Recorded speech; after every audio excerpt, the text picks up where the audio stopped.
सद्गुरु कबीर, एक महामानव और वैज्ञानिक दृष्टा। सद्गुरु कबीर, एक नाम जो सदियों से हमारी चेतना में गूंज रहा है। वे केवल एक संत या कवि नहीं थे, बल्कि एक ऐसे महामानव थे जिन्होंने अपने समय की रूढ़ियों को चुनौती दी और एक वैज्ञानिक दृष्टिकोण से जीवन को देखा। उनका जीवन दर्शन आज भी प्रासंगिक है और हमें सोचने पर मजबूर करता है। कबीर का जन्म भले ही एक रहस्य हो, पर उनका जीवन एक खुली किताब था। उन्होंने किसी पाठशाला में जाकर किताबी ज्ञान नहीं लिया, लेकिन ये मानना गलत होगा कि उन्हें धर्म ग्रंथों का ज्ञान नहीं था। सच तो ये है कि कबीर साहब उस दौर के प्रचंड विद्वान थे। उन्होंने अपने समय के सभी प्रमुख धर्मों माइनस हिंदू, इस्लाम, जैन, बौद्ध माइनस के धर्म ग्रंथों का गहन अध्ययन और अनुभव किया था। उन्होंने इन्हें सुना, समझा और अपनी पैनी दृष्टि से इनके सार को परखा। यही कारण था कि वे उन धर्म ग्रंथों में व्याप्त आडंबरों और पाखंडों पर खुलकर बोल सके। वे किसी सुनी सुनाई बात पर विश्वास करने वाले नहीं थे, बल्कि सत्य की कसौटी पर हर बात को कसते थे।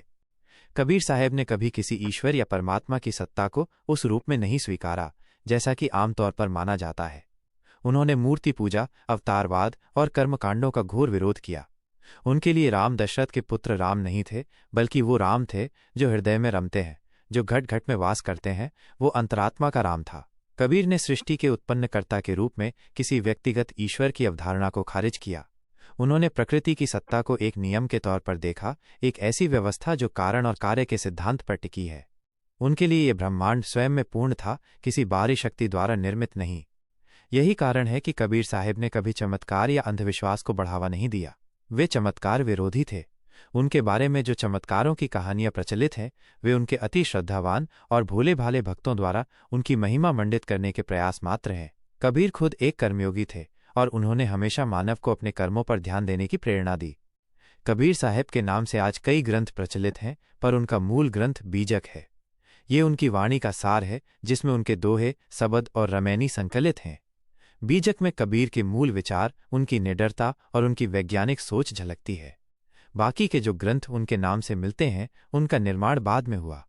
उनके भक्तों ने अपनी श्रद्धा और प्रेम में कबीर की शिक्षाओं को अपने अनुसार व्याख्यायित किया और उन्हें ईश्वर या परमात्मा का दर्जा देने की कोशिश की।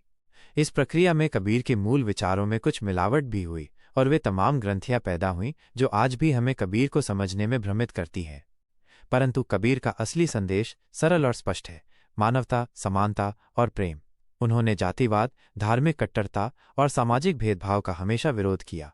उनके लिए हिंदू और मुसलमान, ब्राह्मण और शूद्र सब एक समान थे। उन्होंने कहा, जाति न पूछो साधु की, पूछ लीजिए ज्ञान। आज भी जब हम समाज में अंधविश्वास, धार्मिक वैमनस्य और पाखंड देखते हैं, तो कबीर की वाणी और भी प्रासंगिक हो जाती है। वे हमें सिखाते हैं कि सत्य को बाहर नहीं, बल्कि अपने भीतर खोजना चाहिए। वे हमें तर्क और विवेक से जीने की प्रेरणा देते हैं।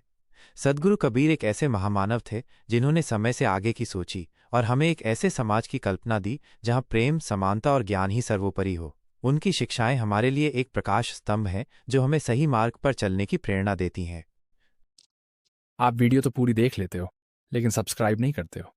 सब्सक्राइब करें और लाइक करें।